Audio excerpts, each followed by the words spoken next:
నాగమంజరి మాయమ్మ పేరు తలవనోళ్ళు వేరు మేస్తిరి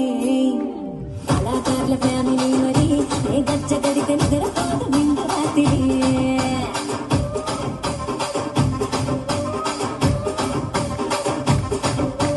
సొగ్గులాడి స్వప్న సుందరి నీ మడత చూపు మా పట్టిన మల్లె పందిరి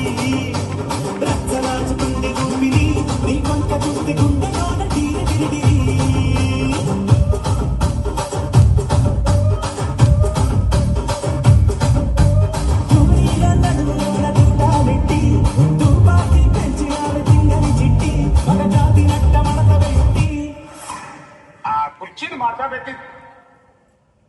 కుర్చీని మార్చబెట్టి